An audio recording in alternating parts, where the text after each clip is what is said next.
Hello, welcome back to Heretic Owl Tarot. I know it's been a minute. Oh my, how are you doing? I hope you're doing well. I feel like I've been saying this for so long in my own personal life, but I feel like I keep getting ripped to shreds. And then I put myself back together. And I'm like, cool, this feels good. This makes sense. These pieces fit. And then not long after that, I feel like I'm ripped to shreds again. More so, obviously, energetically. And I think in big part that is because number one, maybe not even in any type of particular order, but like a culmination of all of these things. Jupiter is in my 12th house. And the last time Jupiter was in my 12th house is actually when I started my actual, real, and really a better word for that is intentional healing. I met a mentor at the time that really helped me unpack a lot of my subconscious shit. Literally, I think I cried for the first at least 3 weeks when we first started working together, before I was able to kind of start making practical, steps forward. So that was back in 2012. And literally, because I asked this person the dates of all of these things, and granted, they're not exact, but they're pretty close. Because this person has a defined head and ajna, on the human design side of things, and is just they remember everything. I'm pretty sure they've said they remember their own birth. I have an undefined head and ajna, so it's just shit is just swirling around in there. I remember the most random stuff, but not my own birth. So anyway, if you've made it this far, I will. A part of me is I might make this its own separate video, but the other part of me is it's probably going to end up being the intro, and I'll just put a time stamp in the description for when the actual reading starts if you don't want to sit here and listen to me ramble, because my defined throat, I have to ramble for a second. So bear with me. So anyway, back to my little ramble. How do you like my new setup? We'll see if this spot becomes permanent. It's at least temporary. We'll see how it goes, but I love it. I love the little plant vibe going on. So anyway, Gemini, Jupiter, that's my 12th house. And there is, it's this, first of all, it's a deeper understanding even of myself over the last 12 years, right? Just the work that I've put into myself, to understanding how I even became the person that I have become. And are there things that maybe I want to change that are just no longer fitting into my life, or I'm finally realizing aren't fitting into my life, which is the next thing. So Pluto, OMFG.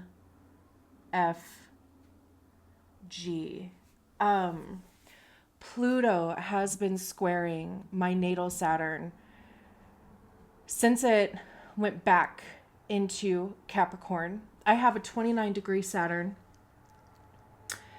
And, Pluto has been at 29 degrees for the last, I don't know, however long.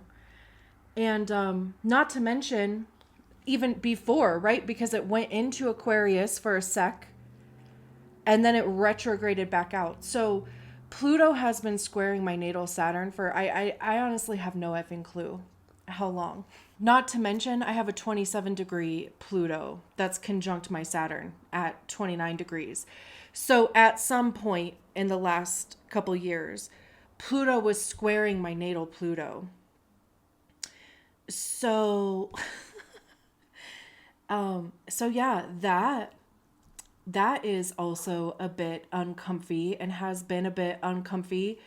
And I do feel like I'm finally starting to realize that, again, just the things that I was doing, how I was operating in my life, how I was operating in my relationships, how I was even approaching work and my idea of work and my whatever.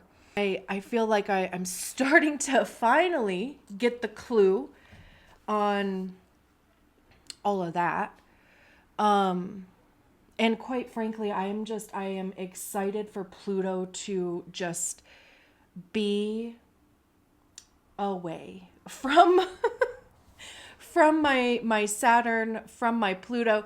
I don't know, I'm not so educated in astrology to know, when that relief will start to come. Like, how far does Pluto have to be in Aquarius in order for me to feel a little bit of relief from that?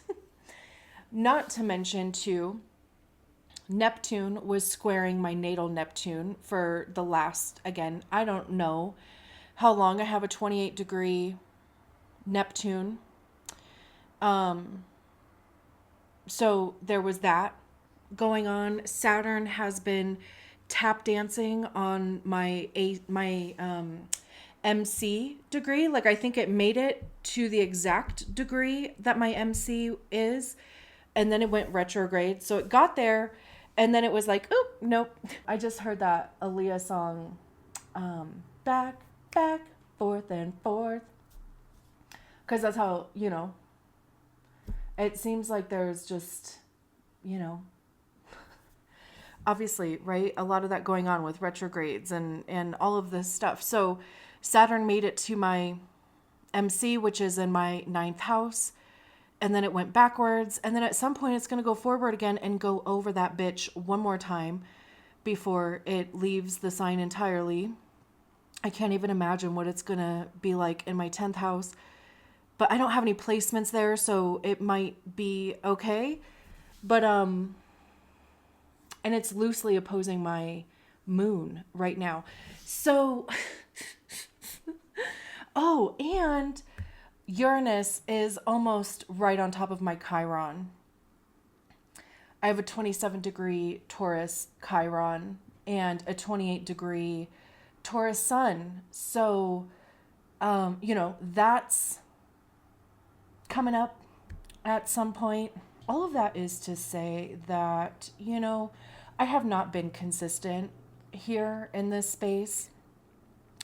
And that has caused me a lot of anxiety because I really do enjoy showing up here. I really enjoy the expansion that this space, that, tarot readings, that, connecting with you guys offers. And I cannot guarantee that it would be more consistent going forward, but I want to, it is on my list of things to prioritize.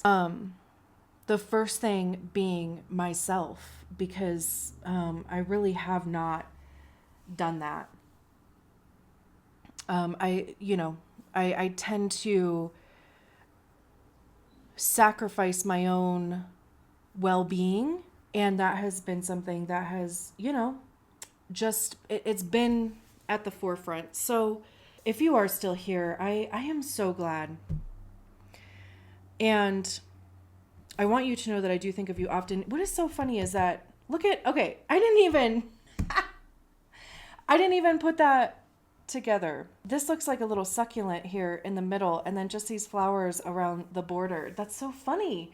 I actually, just to kind of wrap this up, because now I don't even know what I was talking about before I realized that, but I was actually I was grabbing my microphone actually, and then I look over to where like I have all of my tarot decks crammed into this one shelf, and I was like, oh, I haven't used the Muse Tarot in a while, a long time actually. So I was like, do you want to do the reading? Because I always ask my decks before I even do the reading if they want to do the reading. I actually asked this deck if it wanted to be a clarifying deck. This is the Tarot of the Abyss. And this is the card that came out, the Five of Cups. So that's a no. That is a no from Tarot of the Abyss. I think I already shuffled, well, the Star card came out. The Three of Pentacles working together, the Fool. I love that. So yes, this deck was definitely a yes, but I love the coordination.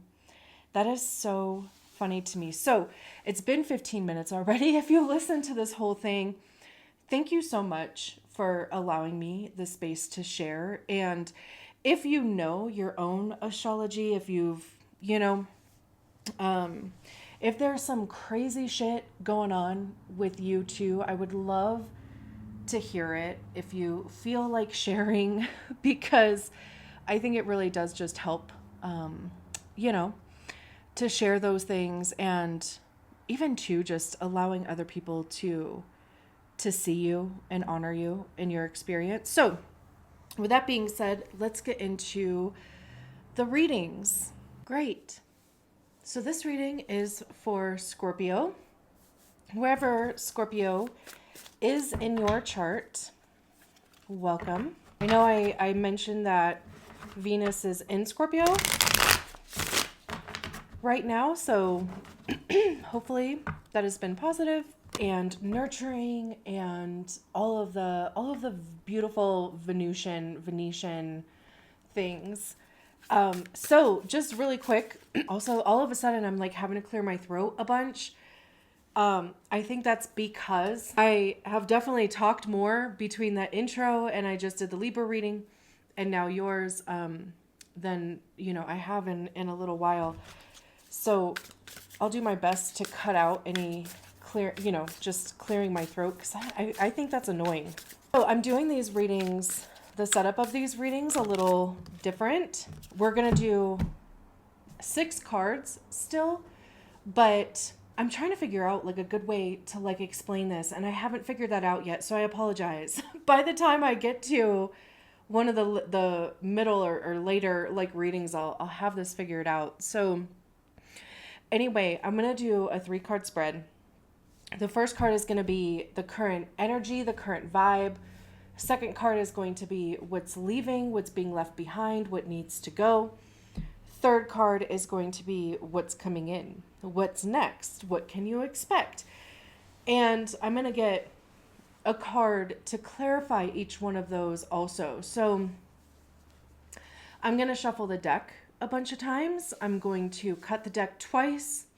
We're going to take the top 3 cards as being the main cards, and then I'm going to take the bottom 3 cards as being the clarifiers.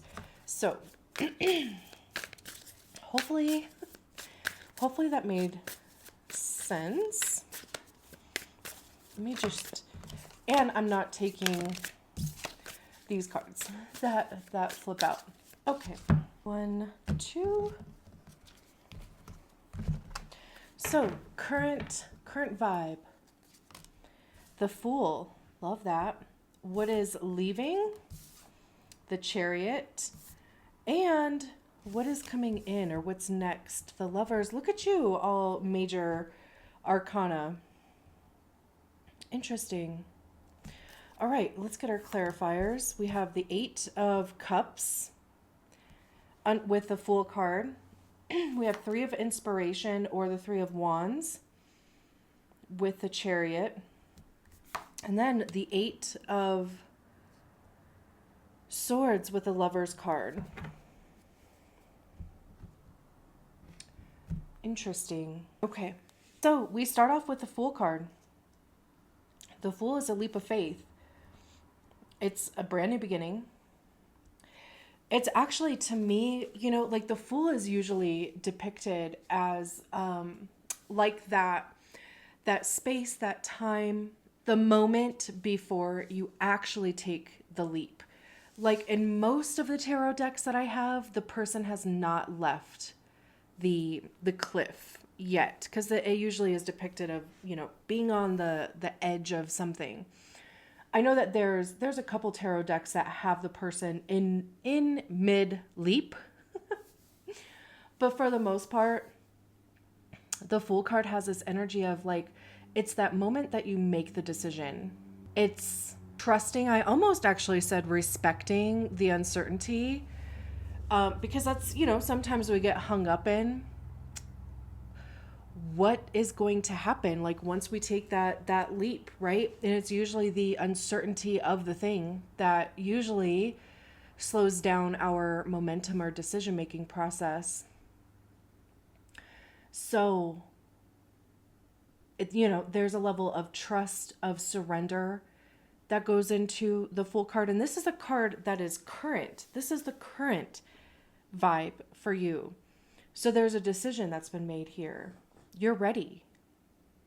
You're ready for something new. You're ready for, it's almost kind of like that feeling of like the uncertainty is more comfortable or more, what's the word? Like exciting, or maybe even a better way to say it is that the potential discomfort of uncertainty is better than what has been, you know, because it's kind of like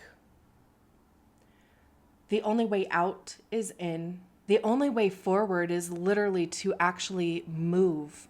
You know, the only way to actually experience something new is to actually do it, to like actually create different experiences, to commit yourself to something different, to something new. And even to like, I'm getting this feeling of being open to it being fun.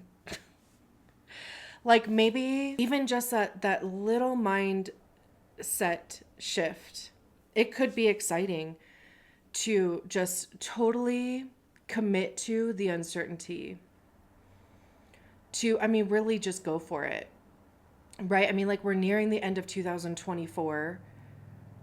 It's about to be 2025, you know, in a couple months. Ain't nobody got time to not try, to not trust yourself, also to not honor those desires, whatever, you know, just the desire to experience something new. I absolutely love that it's paired with the Eight of Cups, because the Eight of Cups talks about emotionally releasing something. The Eight of Cups is recognizing that what you currently have available to you is no longer serving your highest good. It's not emotionally fulfilling you. It's not desirable. It's also that feeling of like, because I'm a firm believer that energy is available in everything that we do, right? And there's a certain amount of energy, even just our lives in general, right? We have this soul, we have this, you know, human form, this body, right? There's only so much energy available for our lifespan, as just a broad example, right? And at some point, that energy is going to be used up, which is also like a good analogy for this reading too, because it's like YOLO, Did I say that already? I might have. Because truly, we're not getting any younger, you know? But with the Eight of Cups example, where I was actually going to go with that, is that there's usually 8 cups, obviously, depicted in the Eight of Cups, right? And they're empty. So the energy that was available in those cups at one point, it's been used up. It served its purpose. Whatever aspect this is for you, whether it's relationship, whether it's job, whether it's, it's a mindset, whether it's a behavior pattern, and just, kind of how you operate in your day-to-day life, right? Whatever aspect that is for you. And the Eight of Cups it's not only making a decision to leave what is no longer serving you, they're walking towards the Nine of Cups, which is wish fulfillment. It's your desires being met. It's getting what you wanted. Feeling fulfilled, feeling purposeful. Also, even too, like nines are individual completion. I know we don't have the Nine of Cups on the table, but it is about fulfilling your own, like filling your own cup. Taking care of yourself and your own needs. Also, even too, like knowing what that even is. So I love this because current energy, the Fool, is a leap of faith, which means that it is going to take you letting go of something, something emotional. Maybe it's an attachment to the way things have been. Maybe it's an attachment to how you thought things were going to go. It could be an attachment to the way that you were approaching things. This is also, I feel, like emotional maturity too. What's leaving, we have the Chariot with the Three of Wands. The Chariot is also water, it's Cancer. The Fool, I believe, is Uranus, which in modern astrology, I believe, is Aquarius. The Lovers is Gemini. So also too, like wherever, Aquarius is for you, wherever Cancer is for you, wherever Gemini is for you, you can maybe, Pluto is about to go into Aquarius. Mars is in Cancer right now. Jupiter is in Gemini right now.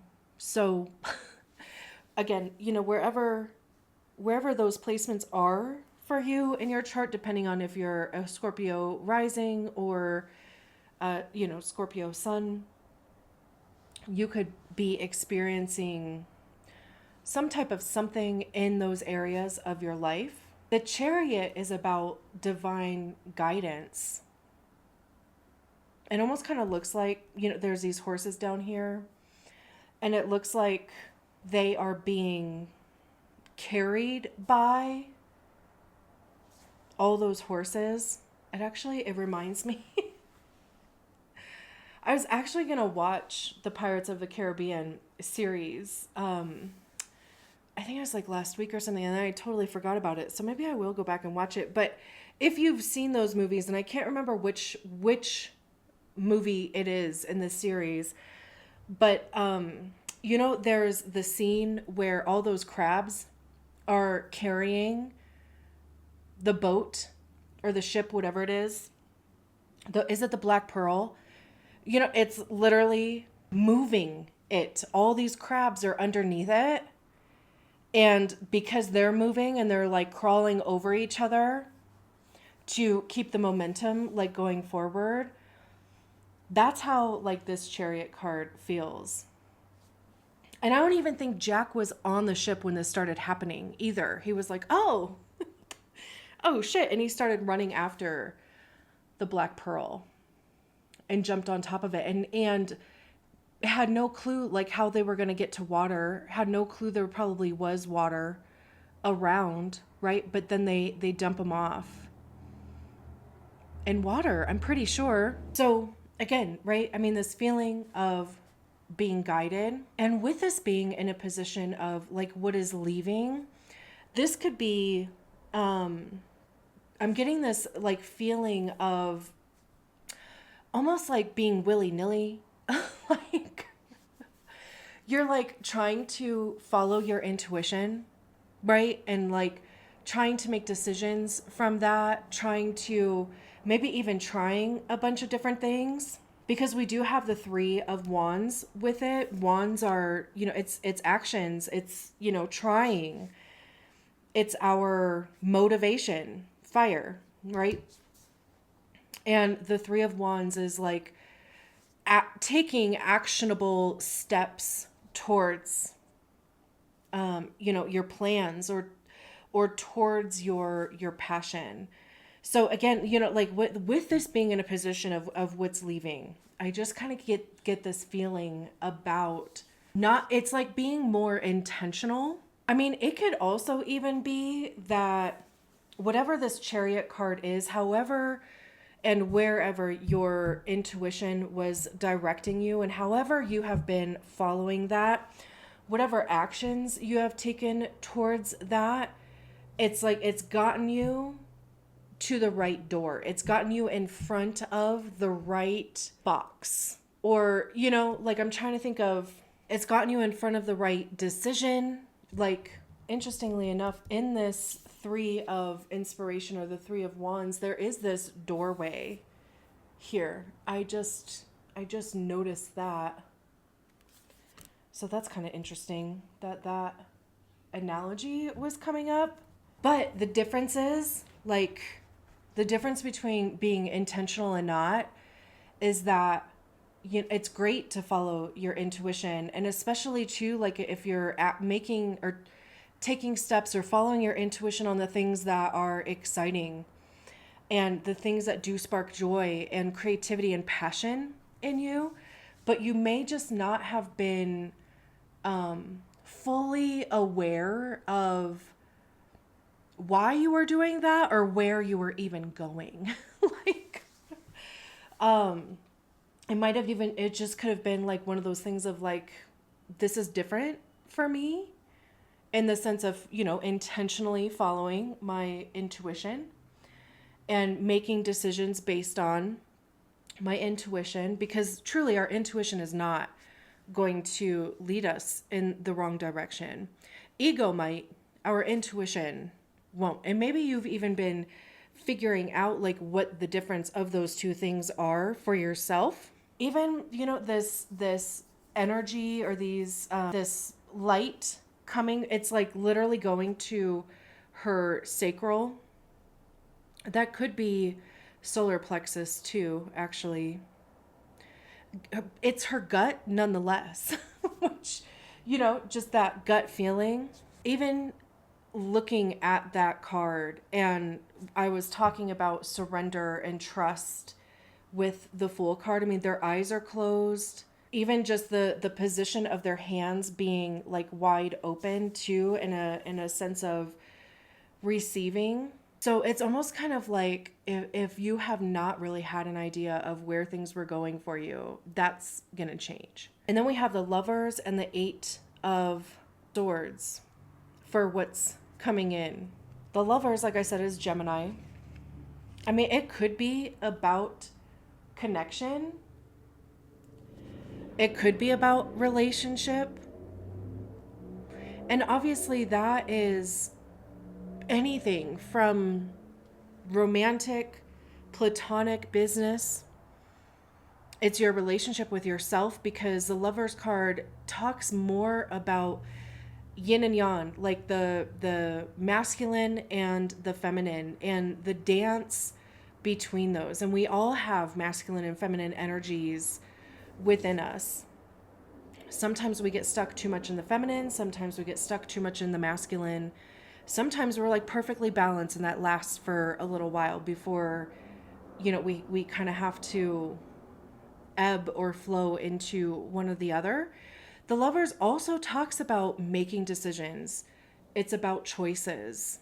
You could come up to a crossroads in some aspect, because there's almost like this mirroring effect happening on this card. Like, right down the middle, it's like it's symmetrical on both sides except for the figures on here. One looks female presenting, one looks male presenting. I mean, it could of course even be crossing paths with somebody who aligns with what this whole journey has set you up for. And again, I mean, that could be romantic, platonic, again, business, however that fits in.